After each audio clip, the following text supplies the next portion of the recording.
नमस्कार विद्यार्थी मित्रांनो, आज आपण आपल्या व्हिडिओ लेक्चरमध्ये डबल परचेस विंच क्रॅब आणि सिंगल परचेस विंच क्रॅब या मशीन्सवरील प्रॉब्लेम पाहणार आहोत.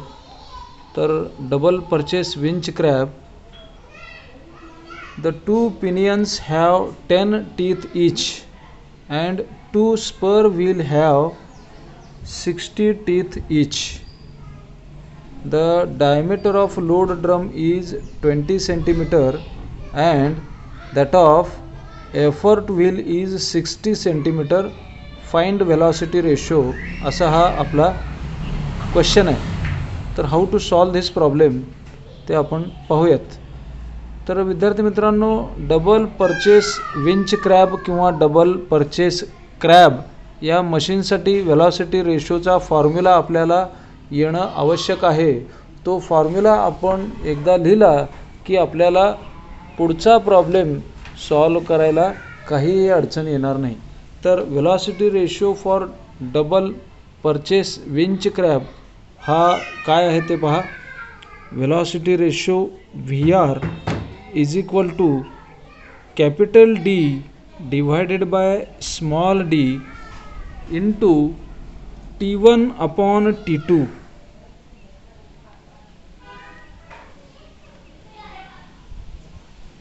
इंटू T3 अपॉन T4 असा हा फॉर्म्युला आहे, ज्याच्यामध्ये कॅपिटल D म्हणजे diameter of effort wheel. Capital D is diameter of effort wheel.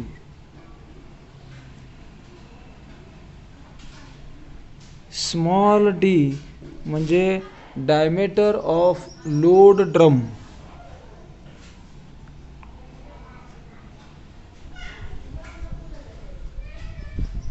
यालाच लोड ॲक्सल असंही म्हणतात. त्यानंतर T1 आणि T3. T1 is equal to T3. T1 आणि T3 हे काय आहेत? Number of teeth on spur wheel. Number of teeth on spur wheel.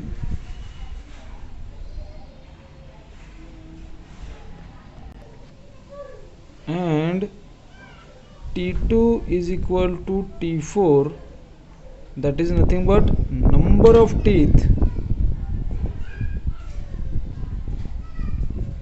on pinion. हा फॉर्म्युला आपल्याला येणं खूप आवश्यक आहे. मग याच्यामध्ये दिलेला डेटा काय आहे तो आपण पाहूयात. In double purchase winch crab two pinions have 10 teeth each. पिनियनवरचे टीथ जे आहेत ते 10 आहेत, म्हणजे T2 आणि T4 प्रत्येकी 10-10 आहे. म्हणजे T2ची व्हॅल्यू 10 आहे आणि T4ची व्हॅल्यू देखील 10 आहे. That is equal to 10 teeth each. त्यानंतर 2 स्पर व्हील्स. आता स्पर व्हील्स बघा, स्पर व्हील्स कुठले आहेत? T1 आणि T3 दोन्हीही एक आहेत, स्पर व्हील्स आहेत. आणि त्याच्यावरचे नंबर ऑफ टीथ किती आहेत? 60 teeth each.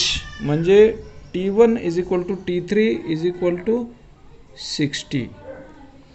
त्यानंतर the diameter of load drum is 20 centimeter. Load ड्रमचा डायमीटर म्हणजे small d is equal to 20 centimetre.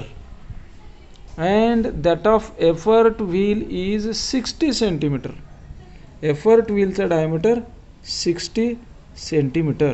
Diameter of load wheel 20 centimeter आहे आणि diameter of effort wheel 60 centimeter आहे. दोन्हीही सेंटीमीटरमध्ये आहेत. युनिट कन्व्हर्जन करण्याची कोणतीही आवश्यकता नाही.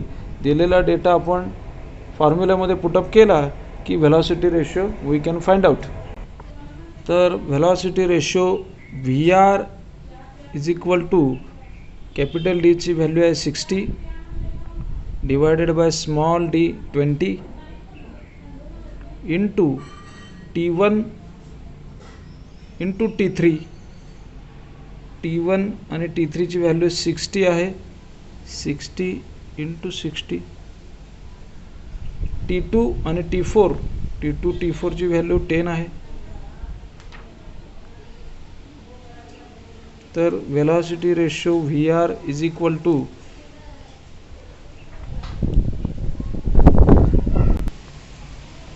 कॅल्क्युलेट केल्यानंतर वेलॉसिटी रेशोची जी व्हॅल्यू येणार आहे दॅट विल बी 108. विद्यार्थी मित्रांनो, हा डबल परचेस विंच क्रॅबसाठी वेलॉसिटी रेशोचा फॉर्म्युला होता capital D divided by small d into T1 divided by T2 into T3 divided by T4. जिथं कॅपिटल D म्हणजे काय, डायमीटर ऑफ एफर्ट व्हील, आणि स्मॉल d म्हणजे काय, डायमीटर ऑफ लोड ड्रम किंवा लोड ॲक्सल. दोन्हीही value सेंटीमीटरमध्ये असल्यामुळे unit conversion आपण केलं नाही. T1 आणि T3 म्हणजे काय आहेत, number of teeth on spur wheel, आणि T2 आणि T4 काय आहेत, number of teeth on pinion wheel. तर केवळ डबल परचेस विंच क्रॅबवर फक्त आणि फक्त वेलॉसिटी रेशो काढायचा फॉर्म्युला वेगळा आहे. बाकीच्या ज्या फॉर्म्युले आहेत to find out efficiency, to find out the ideal effort, PF, ते पूर्वीचेच फॉर्म्युले वापरायचे आहेत. फक्त वेलॉसिटी रेशोचा फॉर्म्युला चेंज होईल. बाकी जे काही क्वेश्चनमध्ये विचारलेलं असेल, find out effort, find out load, find out efficiency, find out ideal effort, find out effort lost in friction, ते पूर्वीचेच फॉर्म्युले वापरायचे आहेत. फक्त वेलॉसिटी रेशोचा फॉर्म्युला चेंज होईल. आणि जर एक्झाम्पलमध्ये डायमीटर ऑफ एफर्ट व्हील दिलेलं नसेल आणि जर का त्या ठिकाणी लेंथ ऑफ हँडल जर दिलेला असेल तर फॉर्म्युलामध्ये फक्त इथं कॅपिटल D च्या ठिकाणी 2 टाइम्स कॅपिटल L लिहायचं. L म्हणजे लेंथ ऑफ हँडल. फॉर्म्युला फक्त कसा चेंज होईल हे पहा. Velocity ratio VR is equal to 2 times capital L divided by small d into T1 upon T2 into T3 upon T4, जिथे L म्हणजे काय आहे, L म्हणजे लेंथ ऑफ हँडल किंवा लेंथ ऑफ लिव्हर. जर प्रॉब्लेममध्ये तुम्हाला डायमीटर ऑफ एफर्ट व्हील दिलेलं नसेल, त्याच्याऐवजी लेंथ ऑफ हँडल किंवा लेंथ ऑफ लिव्हर जर दिलेलं असेल तर वेलॉसिटी रेशोचा फॉर्म्युला असेल velocity ratio is equal to 2 times capital L divided by small d into T1 divided by T2 into T3 divided by T4. आता आपण पुढील प्रॉब्लेम पाहूयात. जो प्रॉब्लेम आहे सिंगल परचेस विंच क्रॅब. याच्यामध्ये काय दिलेलं आहे पहा. In a single purchase winch crab, number of teeth on the pinion and main gear are 25 and 100 respectively. The length of effort handle is 0.5 meter and diameter of load drum is 0.25 meter. A load of 2500 Newton is lifted by an effort of 200 Newton. Find efficiency of the machine. पुन्हा विद्यार्थी मित्रांनो, इथं मशीनचं नाव दिलेलं आहे single purchase crab किंवा single purchase winch crab. तर या मशीनचा वेलॉसिटी रेशोचा फॉर्म्युला आपल्याला आला पाहिजे. सिंगल परचेस विंच क्रॅब या मशीनसाठी वेलॉसिटी रेशोचा फॉर्म्युला आहे velocity ratio VR is equal to capital D divided by small d into T1 upon T2.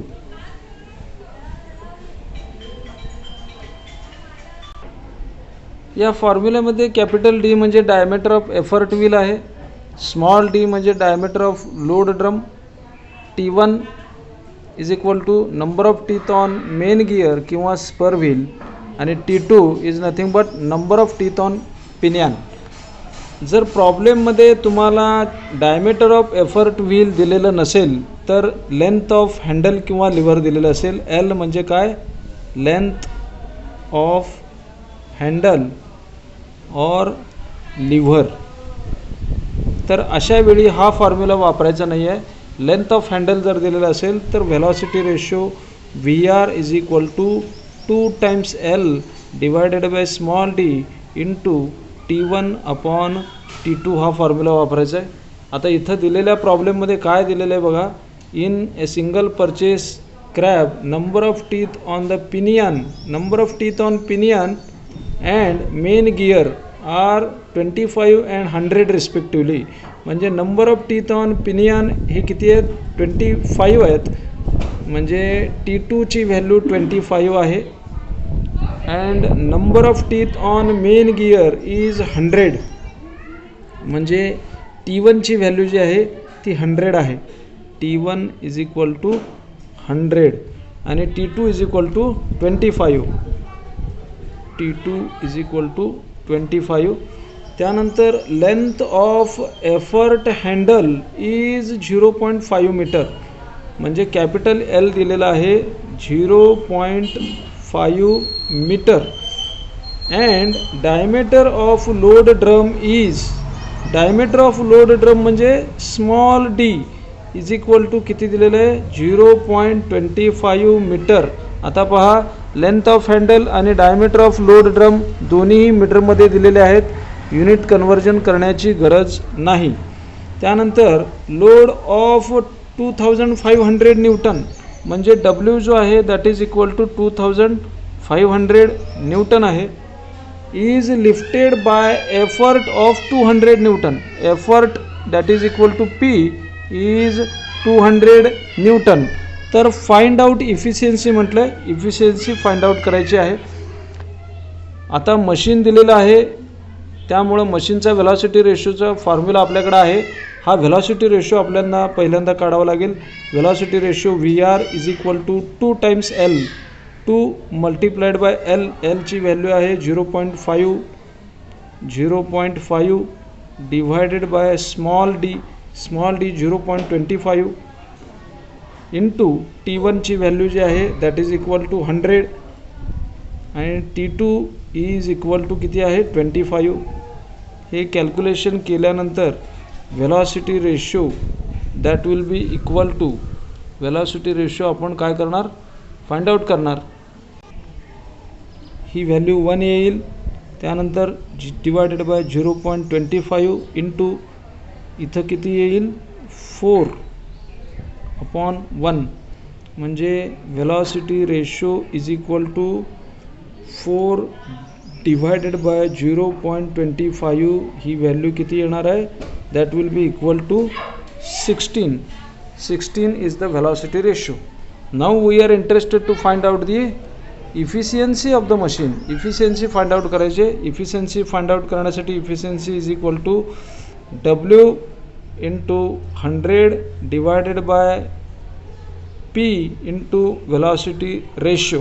Wची value जी आहे that is given 2500 Newton multiplied by 100 divided by P is 200 Newton and velocity ratio is 16. तर efficiency is equal to 25000 divided by 3200. Therefore efficiency is equal to, he value किती येणार आहे पहा,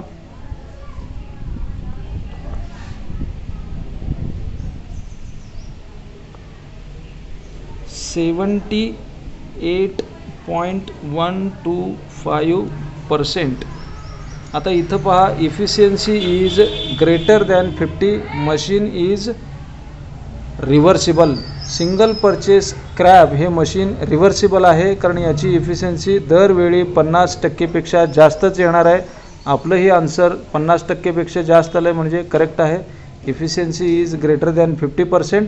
therefore machine is reversible.